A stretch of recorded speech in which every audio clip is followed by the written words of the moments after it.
Hello. So in this final video for chapter 2, section 5, we're going to talk about some qualitative properties of solutions to Laplace's equation on whatever geometry. A lot of these properties will be stated for Laplace's equation on a disk, but you can modify it to work with whatever. So, okay. So the first property we're going to talk about is this kind of mean value theorem.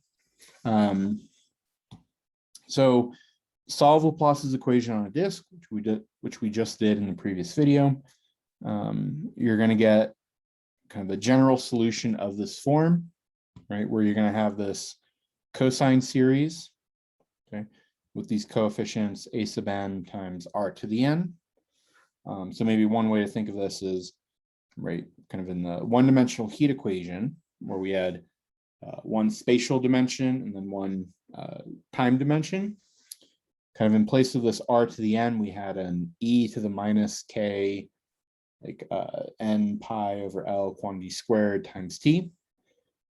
Here, this plays that same role. It's just now it's an r to the n. But in any case, so for Laplace's equation on a disk, we have these general series solutions. And so if we plug in r equals 0, right, the only thing that's going to survive is this constant term in front.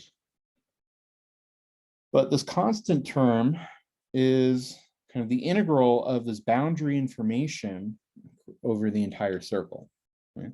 And so that we saw previously where we said, well, what are these coefficients? Multiply by cosine, multiply by sine, integrate out. So we saw that a sub 0 was this integral of f of theta from negative pi to pi, but then we divided by kind of the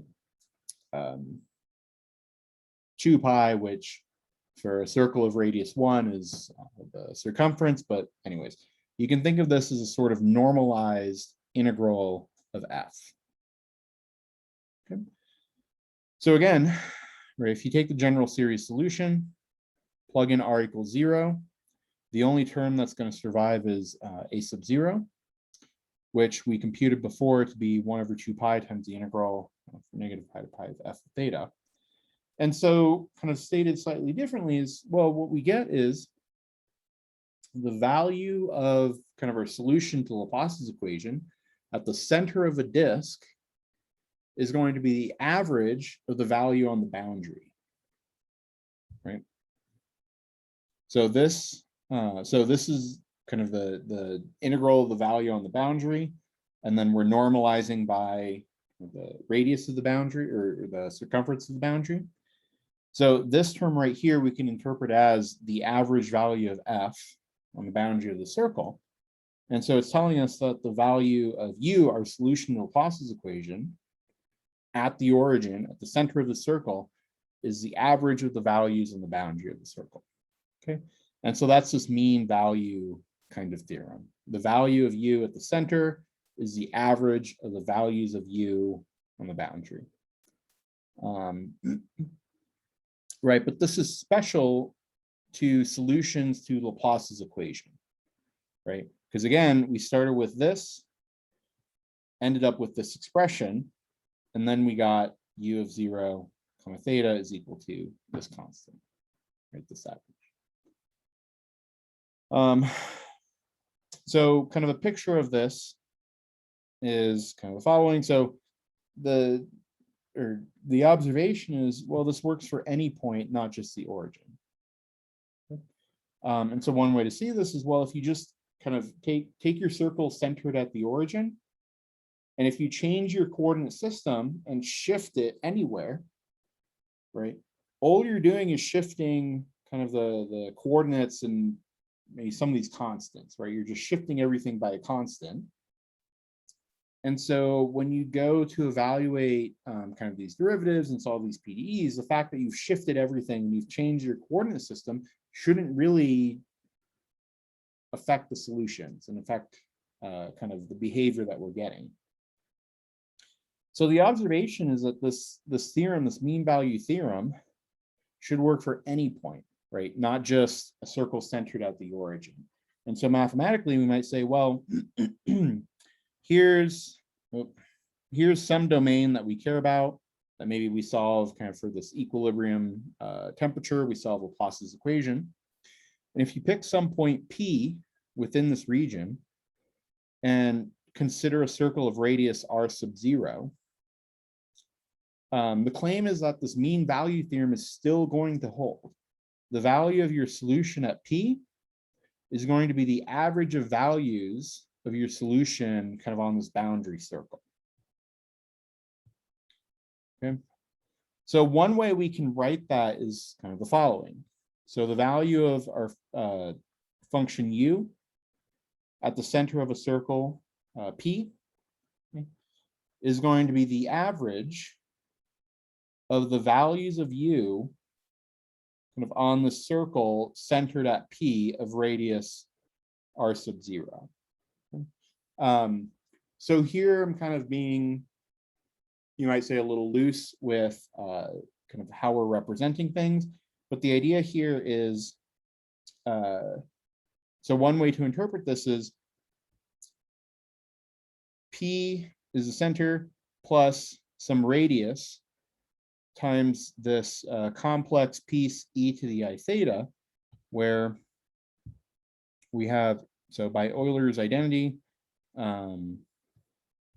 e to the I theta is cosine of theta plus I sine of theta. Okay, but we're interpreting this as something like this. So this point right here is e to the I 0. This point right here is e to the I pi. Okay. So this e to the I theta is giving you a local kind of coordinate system where you are on the circle. This r sub theta is saying, well, here's this radius of the circle. Okay. And then you're shifting everything in here by a constant vector p.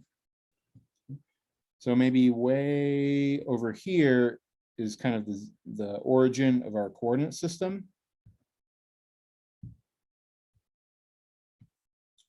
And so then adding p takes us right here, okay?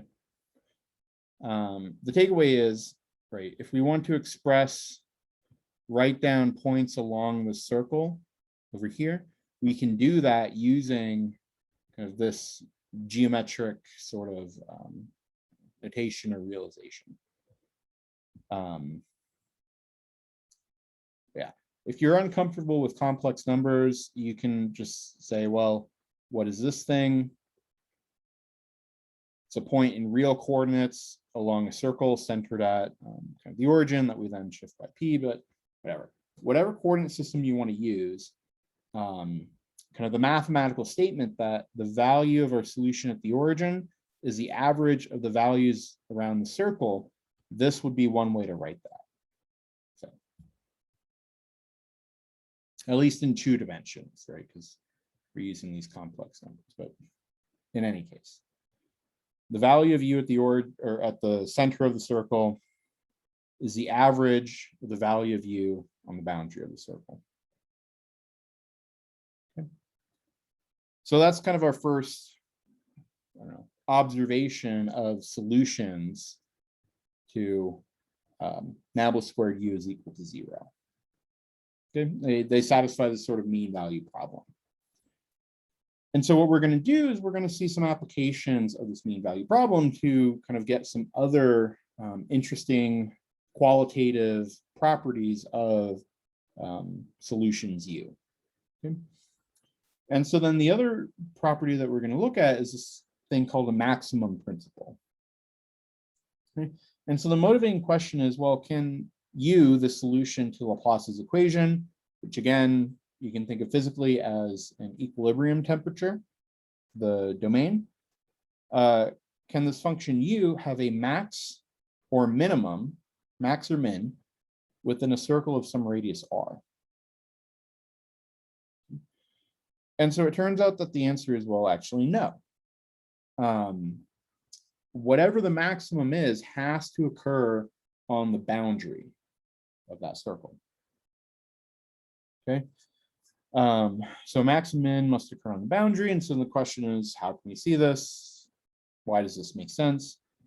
So one caveat is, well, if you have a constant function, right, it's the same value anywhere. So the maximum is equal to the minimum, which is equal to the value of the function. So kind of this discussion will work if you assume that u is not constant, which is, right, most of the solutions that we care about. Okay, but in any case, so how do we see this? Well, right, so suppose the maximum was at the center of a circle. Okay, so what that might look like is, let me draw this so that it stays. So it's x and y, and suppose we have a circle here, it's p, and suppose our solution function u looks something like that. Okay, so at the maximum was right there. Right, there is a maximum at the center of the circle. Okay, well, so if this was the case, keep in mind that we already said, right, solutions to nabla squared u equals 0 must satisfy this sort of mean value property, right? The value at the center of a circle is the average of the values on the boundary of the circle. Okay.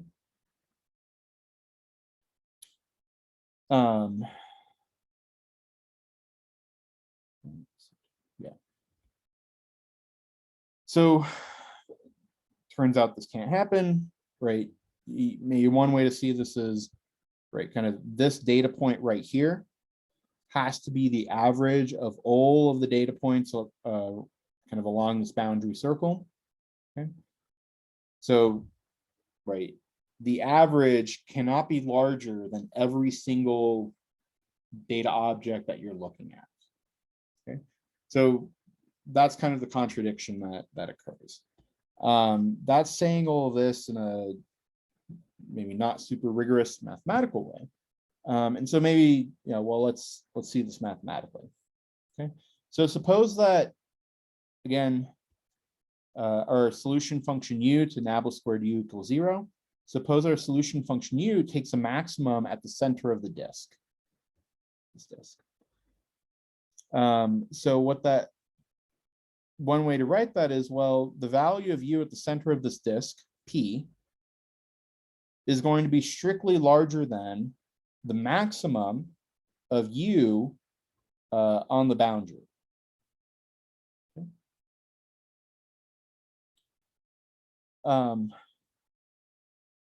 Okay, so if we take the value of u and take the absolute value, what we're going to get is, well, by the mean value theorem, the value of u at the center is going to be the average of the value of u kind of on the boundary of the circle.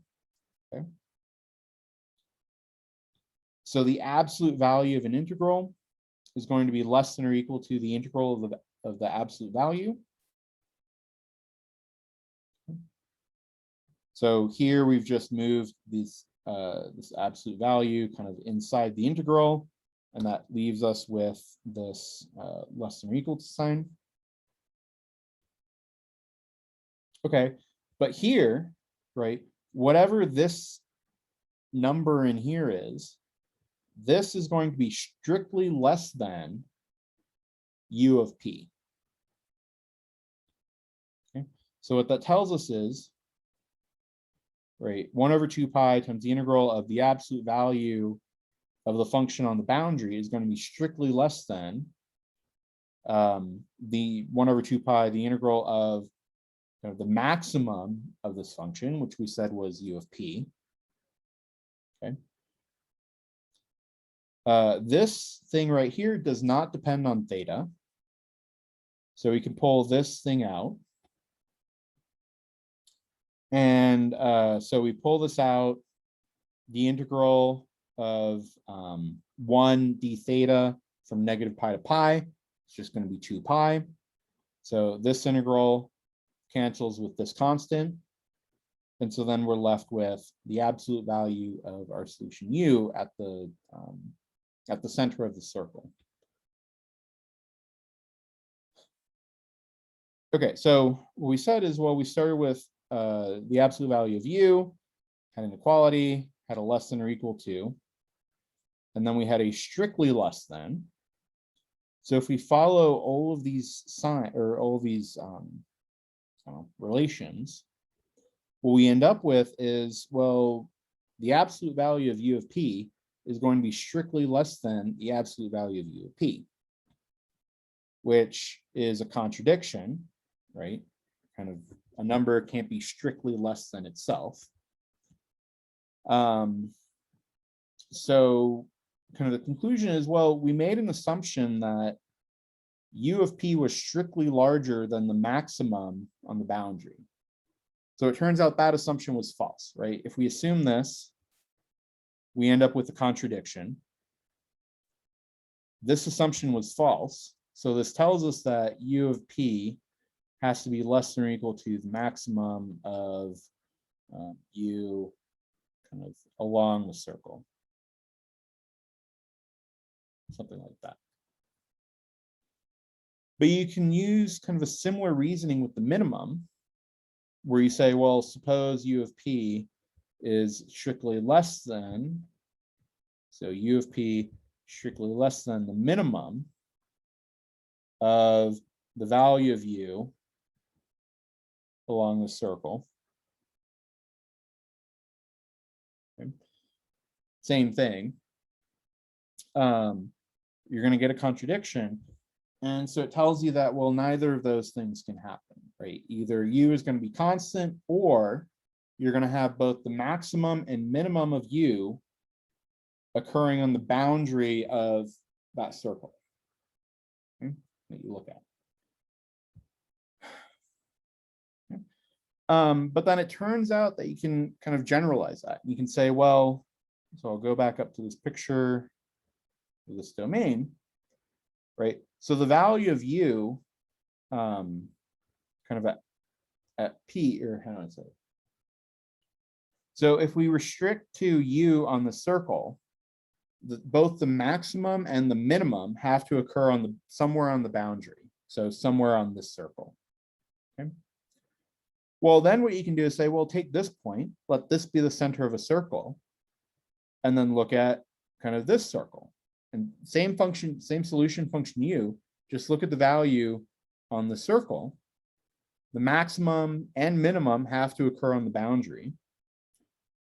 And so what you can do is you can keep pushing to the boundary of the entire domain, okay? And so then the conclusion is that, right, again, the solutions to nabla squared u equals 0.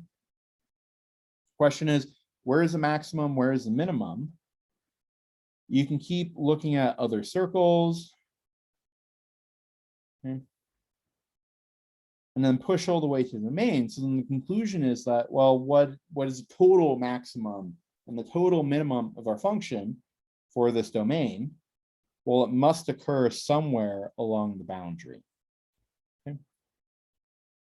And so that's the idea for this maximum principle. If you have a solution to Laplace's equation, the maximum and the minimum have to occur on the boundary of your domain. So one question is the following. Okay, so which of these two graphs are possible solutions to nabla squared u, which is d squared u dx squared plus d squared u dy squared equal to 0? Okay, and if you want like a specific domain to focus on, you could take something like, maybe here you could take like a rectangle on in both cases. Okay. But again, the question is, if you say, so I should write this explicitly. So here what's happening is z is equal to the solution evaluated at each point x, y.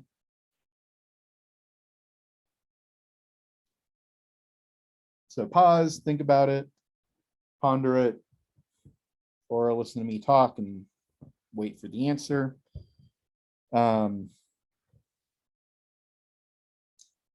Turns out that, so the answer to this question is going to be, right, so which of these two graphs are possible solutions, or give possible solutions to nabla squared equal to 0? Well, in this case, it's going to be this one and not the other one. Okay. So in a sense, we don't necessarily know that this is actually a solution, but it's going to be more plausible than the other graph, than this graph. And the reason is, well, if you look at this rectangle, okay, take a point in the center, look straight up, it's going to be like right there. Okay. If you had a solution to nabla squared u is equal to 0, this point right here would have to be the average of, say, all the values around it. Okay. I mean, that's coming straight from the mean value theorem. Another way to say it would be, well, whatever the maximum is kind of in this domain, it has to occur on the boundary. But then if you actually plot, the maximum occurs maybe towards the center, a little off center. Okay. But the point is that for this picture, the maximum occurs on the interior of the domain, which this maximum principle says can't actually happen. So for that reason, this isn't a viable possibility for solving Laplace's equation, or for a solution to Laplace's equation. You can also check these directly. So what I graphed here on the left, this was z is equal to x squared plus y squared. On the right, this, I believe, was z is equal to, yeah, so this is going to be y squared minus x squared. So you can directly compute, right? Take the second derivatives of this, add them together, you're going to get 0. Whereas if you take the second derivatives of this, add them together, you're not going to get 0. Okay. So in this case, we can actually check, but the point of this exercise was to say, well, right, which one violates this maximum principle? And this one pretty explicitly violates that maximum principle. Okay. So the takeaway from all of this is that the maximum and the minimum for solutions to this occur on the boundary of the domain we care about. Okay.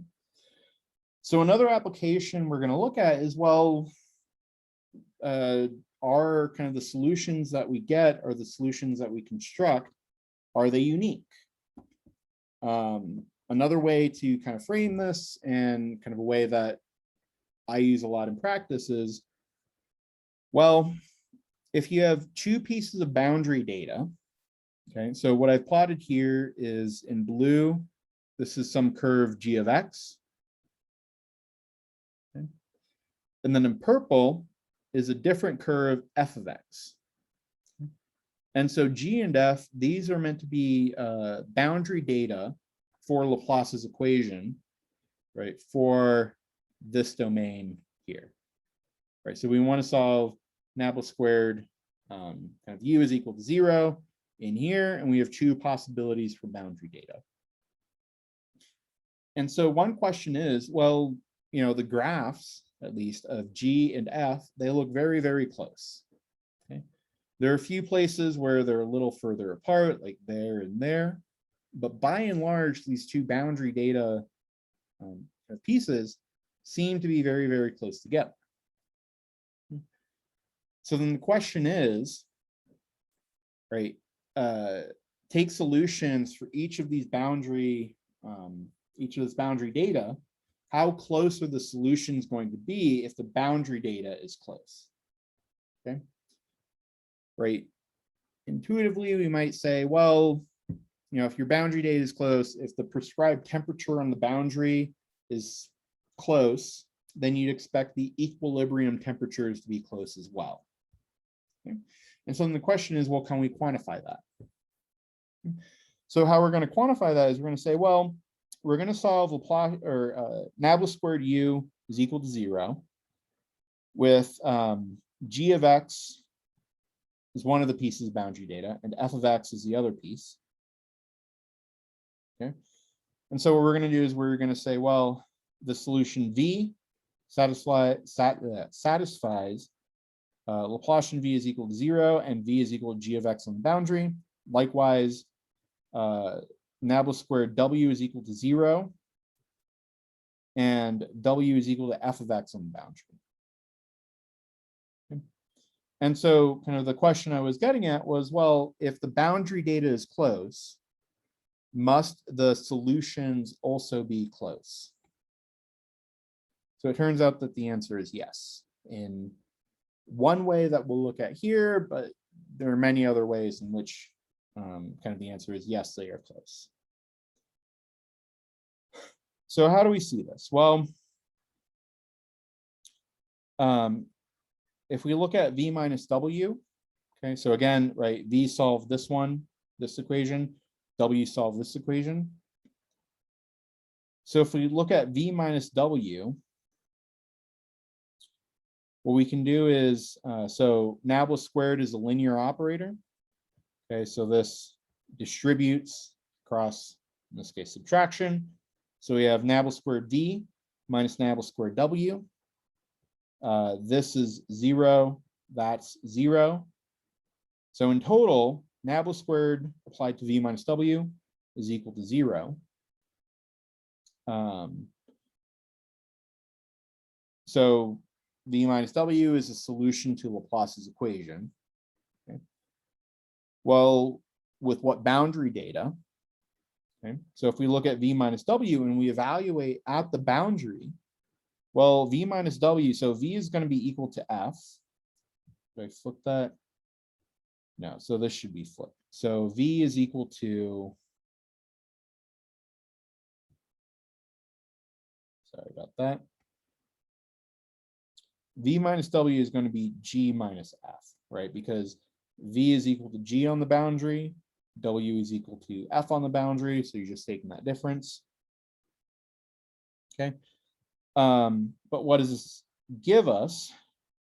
Well, keep in mind that this maximum principle tells us that, right, the maximum of v minus w as well as the minimum, those both occur on the boundary.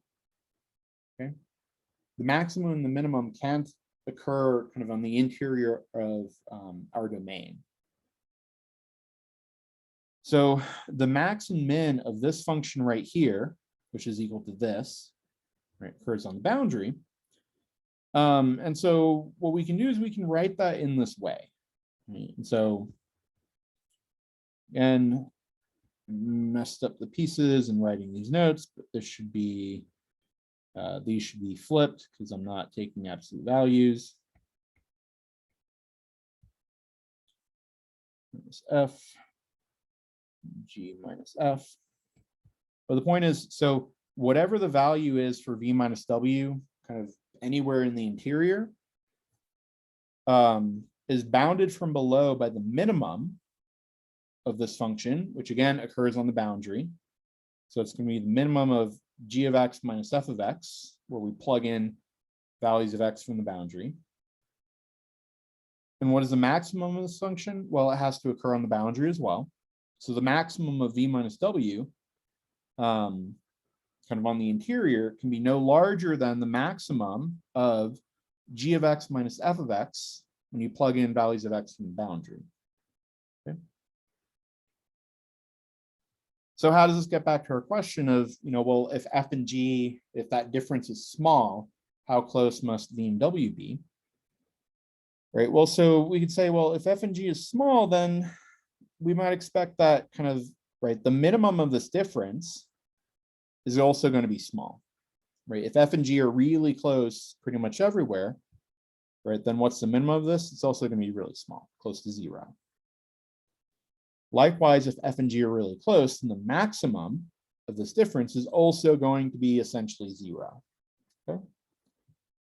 So even if this difference, f minus g, is non-zero, okay, if it's small, then using this series of inequalities, what we get is that, well, this v minus w is also essentially small. And so kind of just pick some notation, right? You have a lower bound of something that's really close to 0.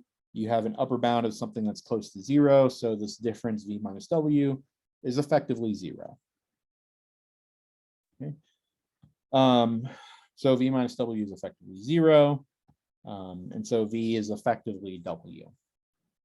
Okay. And so again, the conclusion is, well, if f and g are close, okay, so that going back up to this picture, if we have something like this where the boundary data looks very close, these two boundary pieces look very close together, then in a certain quantitative way, we can say that the resulting solutions to Laplace's equation, they're also going to be very close. Okay. And so, of course, if f and g, if they're equal, okay, right, well, what question are we asking? We're asking if you have two different solutions, v and w, to the same PDE, to the same boundary conditions, f equals g. The question is, can you have two unique solutions, v and w? And in this case, the answer is no, right? Because if f and g are the same, then this difference f minus g is going to be 0. So you're going to have a lower bound here of 0.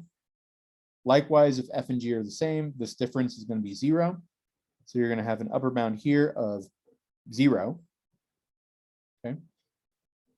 So what you get then is kind of here, you get exactly 0 is less than or equal to v minus w less than or equal to 0, which says, well, v is equal to w. Okay. So in a sense, you have uniqueness of solutions, right? Yeah. This perspective of boundary data being close means that your solutions are close. This is closer to the numerical kind of interpretation and how we work with this in practice. But it also has nice theoretical implications as well.